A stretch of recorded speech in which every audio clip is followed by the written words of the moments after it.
হাফিজ আছে।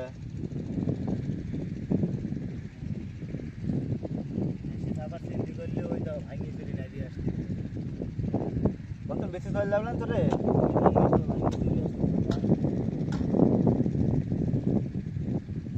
প্রিয় ভিউয়ার্স, আসসালামু আলাইকুম।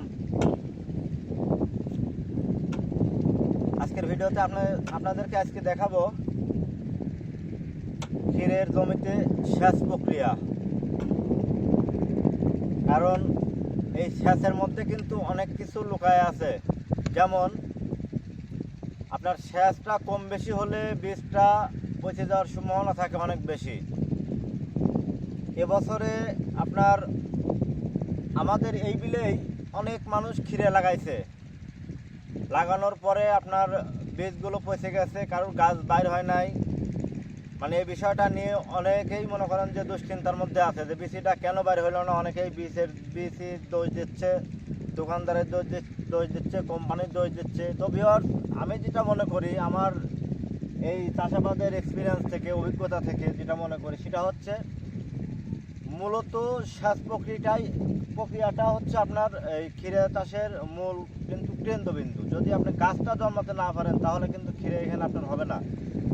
সেক্ষেত্রে আমি এই যে দেখেন আপনার সেচ প্রক্রিয়ার জন্য কিন্তু বেডটা তৈরি করছি। এখন বেডে পানি ছাড়তেছি, আস্তে আস্তে কিন্তু মাটিটা আমার ভিজে যাচ্ছে। আর আরেকটা জিনিস যেটা আপনাদেরকে না বললেই নয়, সেটা হচ্ছে কিন্তু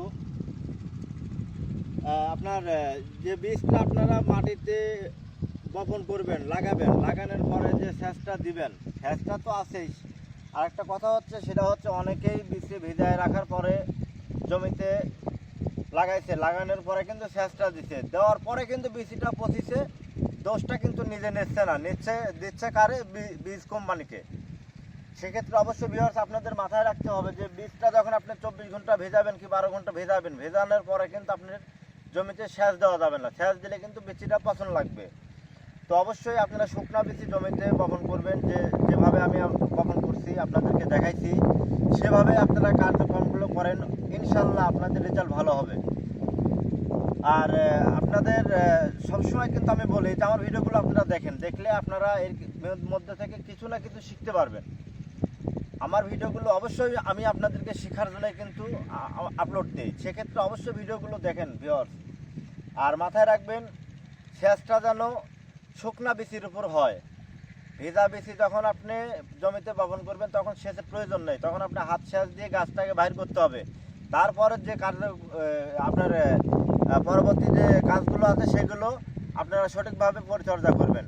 তো ভিউয়ার্স, অবশ্যই আমাদের ভিডিওগুলো দেখতে থাকেন। আর ভালো লাগলে কমেন্ট করেন, জানার কিছু থাকলে ইনবক্সে আমাকে জানান, মেসেজ করেন, আমি আপনাদের প্রত্যেকটা মেসেজের উত্তর দেব। ভালো থাকেন, সুস্থ থাকেন, ধন্যবাদ। ভাই